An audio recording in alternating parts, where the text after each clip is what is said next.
Well, hello, friends. It's Rhonda, and it is another week of the Clinical Entrepreneur Podcast. And I've got a topic today for you that is so applicable and totally relevant if you're in any kind of clinical practice, which is why you're listening to this podcast or watching on YouTube, wherever you're watching or listening.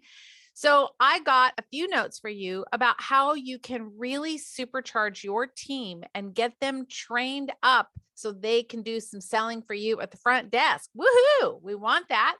Now, we're not going to resort into any kind of slimy selling. First of all, let's get that super clear. We're not doing slimy selling, not doing that. What we are going to do, though, is talk about how you can really educate your team and allow them to start making suggestions based on the feedback you get from your patients. Because we know that as a clinician, you are taking care of the patients. You're making the recommendations, you're setting their schedule of as far as what they're going to take, their protocol, et cetera. The front desk is not going to override that. That's a no. Okay. So what you do as the clinician with your patient, that's between the two of you. What the front desk staff has the opportunity to do is to listen and provide feedback and recommendations for other things that may come up in conversation. So, example is you have a patient that's walking out the door and the patient says, "Oh, I'm going to, visit my sister who is home today with the flu." And you say your front desk staff might have an opportunity to say, "Gosh, is she taking anything for that? We've got some recommendations for that." Or it might be a child that's sick, or a parent, or some other family member, someone at work. There is so much gold left hanging at those conversations that your staff, your front desk person, has with the patients that are coming and going in your office, and even people that call. But you don't have time to talk to all those people. You're dealing with the patients, right? You don't have time to do that. So what we want to do is we want to educate our front desk staff and let them know we got to set good parameters for them first. Like, what are the things that they can do, can't do? And that's what I'm going to talk to you. There's three super simple things that you can do to really empower your staff to make recommendations that are going to help the other family members or people that your patients know, and you don't have to get involved at all. Super, super easy. So let's dive through this first. Step number one, you're going to create a list of all the supplements that you basically approve of. All the supplements that you use that you would have no problem giving to anyone, anywhere, anytime. Not complicated, doesn't need pulse dosing, doesn't need blood testing to monitor, none of that business. Just super easy things like, for example, might be some kind of an omega-3. Easy, right? Easy. And that's an easy thing to talk about because patients often go get those at, Walgreens or Costco or something. Super easy conversation to deflect and redirect at your front desk. So cod liver oil might be some kind of vitamin B, might be some kind of immune support, could be something for just digestion or gas or bloating or something like that. You pick in the supplement line that you're most comfortable with, you pick the ones that you think are going to make the biggest difference. So, number one, create your supplement list. So think immune, think multivitamin, inflammation, things like turmeric are always so safe. And the stuff that's out there on the market is crap. So you might as well have them taking something that's going to work. Black cumin is all in the news now because of spike protein effects like digestion, brain health, memory. Those are some things that you could think about. So create your list. And then on your list, you're going to add a column for dosing because we want your front desk staff. This list is going to go to your front desk staff. We want them to have the information about dosing. So what I recommend is you create a column for adult dosing. You create a column for children's dosing, and then you create a column for acute dosing for either one. So adult may be normal and acute, because sometimes like immune, you may want to bump that up a little bit during an acute phase, or just make a note for your staff, but somehow give them the full knowledge to be able to tell the patient or the person what they need to be taking dosage wise. And these are things that not going to hurt anyone, no problem, but it's a better quality than what they'd be getting at Costco. So that's number one. Create your supplement list with all your favorite supplements, and then be sure you write the dosing down. Number two, you're going to create a little bit of a cheat sheet or like a resource for each one. So now everyone learns a little bit differently, and this is no different when it comes to your staff. So because everyone learns so differently, we want to make sure that you're providing information for your team. And if it's a VA or you have just a front desk staff, but you want to give them information that will help them be able to talk about the product.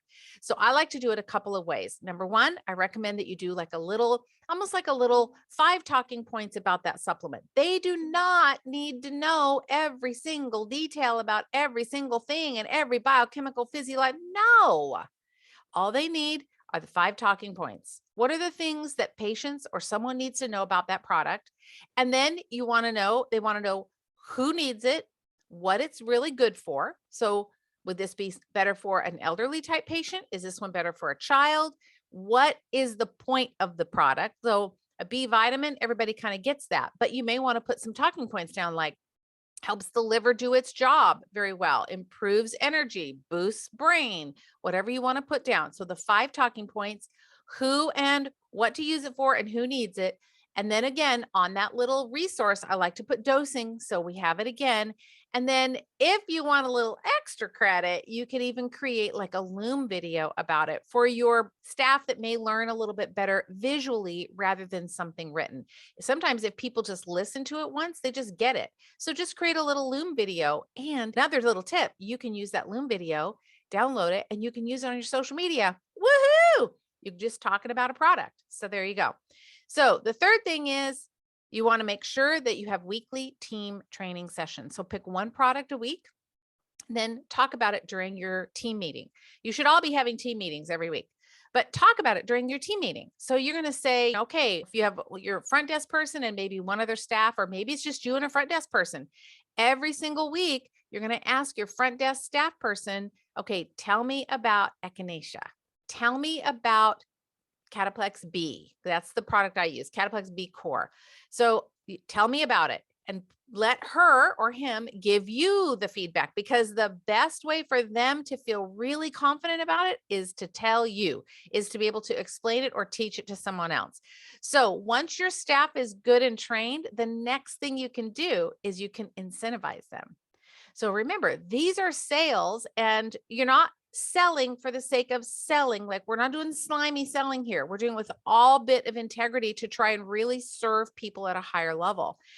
And what you can do is create a little incentive or a little bonus program for your staff. So you could give them X number of dollars for every product, or based on the total number of sales or something like that. You could give them, like, if you reach a certain thing, you get a half a day off, paid a half a day off, or you could give them a gift card or a massage, or I don't know, something that would motivate them, something that's really specific and unique to them. But don't make it too complicated, because we always like to do that. Like, keep it simple. So let's review the 3 things. Number 1, create your list of supplements and write down the dosing. Number 2, you're going to create a little card. And for a bonus, you can create a little video as well. But that card just has the 5 bullet points, dosing, who it's for, what they need it for, why. It's just a recap of, it explains what the supplement is. And then number 3, quiz them. Let your staff start to teach you about the supplement so they get verbally comfortable, so they can talk about it with ease to the patients.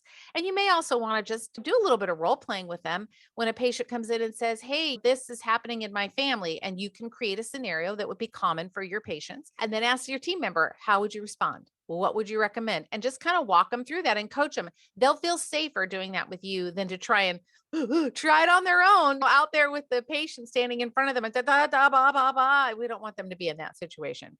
So do those 3 things, super easy. Listen, doc, it'll take you maybe an hour, maybe 2 hours to do this. It's so easy. It's just so easy.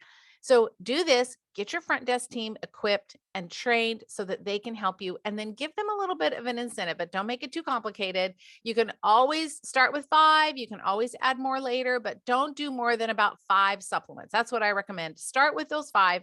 Get your team, your front desk person super comfortable with them.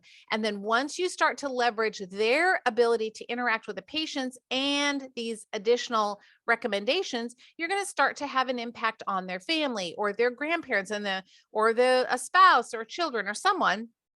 And then all of a sudden, those referrals start coming in because you recommend some good quality turmeric, and their inflammation starts to go down, their joints are feeling better. And they're like, wow, well, I need some more of that, or maybe I need to go see that person. So you're going to start, it'll start to be that generosity of information and being very free with what you're providing, as long as it's safe, is going to get out there. It's going to end up driving more people into your practice. So I hope this was super helpful for you.